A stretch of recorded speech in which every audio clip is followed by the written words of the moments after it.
जो लोग सोच रहे थे कि सोना कभी ना कभी सस्ता होगा, उनके लिए ये खबर चौंकाने वाली है। अगर सोना वाकई $10,000 प्रति ऑन्स पहुंचता है तो क्या ये निवेशकों के लिए पीढ़ी में एक बार मिलने वाला मौका साबित होगा, या फिर देर करने वालों के लिए सबसे बड़ी चूक? ऐसा हम सवाल क्यों उठा रहे हैं, ये बस आपको कुछ ही देर में समझ में आ जाएगा। नमस्कार, आप देख रहे हैं बिस्तक। मैं हूं आपके साथ अरुणिमा द्विवेदी। सोने चांदी के इस एपिसोड में आप सबका बहुत स्वागत है। सबसे पहले आज यानी कि 22 दिसंबर के सोने चांदी के ताजा भाव जान लीजिए। भारत में 24 कैरेट सोना 1,34,170 रुपए प्रति 10 ग्राम पर है, जबकि 22 कैरेट सोना 1,22,990 से 1,23,000 रुपए प्रति 10 ग्राम के आसपास। चांदी की बात करें तो ये मेटल 2,13,900 से 2,19,000 रुपए प्रति किलो के भाव पर ट्रेड कर रहा है। हालांकि सोने की कीमत में जबरदस्त उछाल जरूर देखने को मिला। 22 दिसंबर की बात की जाए तो गोल्ड $4,400 प्रति ऑन्स के आसपास ऑल टाइम हाई बना रहा है। इसकी बड़ी वजह रही अमेरिकी फेडरल रिजर्व की तरफ से आगे ब्याज दरों में कटौती की उम्मीद, कमजोर डॉलर और लगातार बनी हुई सेफ हेवन डिमांड। साल 2025 में अब तक सोना करीब 67% चढ़ चुका है, जो अपने आप में एक असाधारण तेजी मानी जा रही है। हालांकि जो सोना भारत में आज लाख रुपए से ज्यादा के भाव पर पहुंच चुका है, उसके लिए अब अगला टारगेट 3 लाख रुपए का बैठ रहा है। कैसे? चलिए आपको ये डिटेल में बता देते हैं। दुनिया के मशहूर मार्केट स्ट्रैटेजिस्ट एड यार्डनी ने सोने और शेयर बाजार को लेकर ऐसी भविष्यवाणी की जिसने पूरे निवेश दुनिया का ध्यान खींच लिया। यार्डनी का कहना है कि इस दशक के अंत तक यानी 2029 तक सोने की कीमत $10,000 प्रति ऑन्स तक पहुंच सकती है। अब दिलचस्प बात यह है कि यही उनके लॉन्ग टर्म का टारगेट अमेरिका के प्रमुख शेयर बाजार इंडेक्स S&P 500 के लिए भी है। यार्डनी इसे अपने रोरिंग 2020 फ्रेमवर्क का हिस्सा मान रहे हैं, जिसमें उनका विश्वास है कि यह दशक वेल्थ क्रिएशन के लिहाज से ऐतिहासिक हो सकता है। यार्डनी का मानना है कि सोना आज भी पोर्टफोलियो में अहम भूमिका निभाता है। उनका कहना है कि जब जब अतीत में यानी कि पास्ट में सोने में तेजी आई है, उसने बाजार की उम्मीदों से कहीं ज्यादा चौंकाया है। शॉर्ट टर्म में भले ही सोना और शेयर बाजार अलग अलग दिशा में चलते दिखे, लेकिन लॉन्ग टर्म में दोनों का ट्रेंड काफी हद तक एक जैसा रहा। यही वजह है कि वो सोने और S&P 500 दोनों के लिए 10,000 का आंकड़ा देख रहे हैं।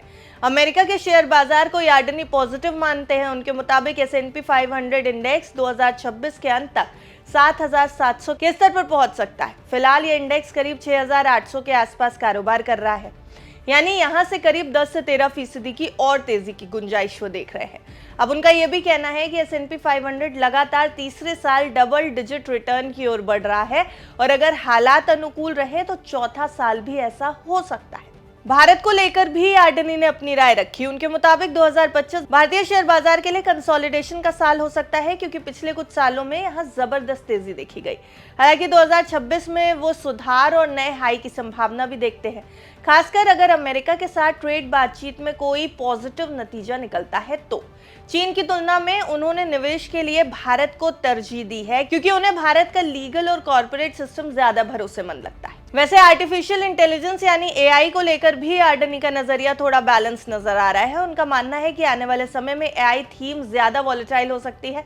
बड़ी टेक कंपनियां जो अब तक अलग अलग क्षेत्रों में मजबूत थी, AI के कारण सीधे एक दूसरे से मुकाबला कर रही हैं, और इस कंपटीशन में खर्च बढ़ेगा, जिससे सिर्फ बड़े नाम नहीं बल्कि इंफ्रास्ट्रक्चर और टेक सर्विस देने वाली कई दूसरी कंपनियों को भी फायदा मिल सकता है। अब अगर इन सभी सेक्टर्स को देख लें तो सोने के $10,000 प्रति ऑन्स के आंकड़े को भारत के नजरिए से देखना भी बेहद जरूरी है। तस्वीर और भी चौंकाने वाली यहां बन रही है। इंटरनेशनल मार्केट में एक ऑन्स सोना करीब 31.1 ग्राम होता है। अगर सोना $10,000 प्रति ऑन्स तक पहुंचा तो 10 ग्राम सोने की कीमत करीब $3,210 होगी।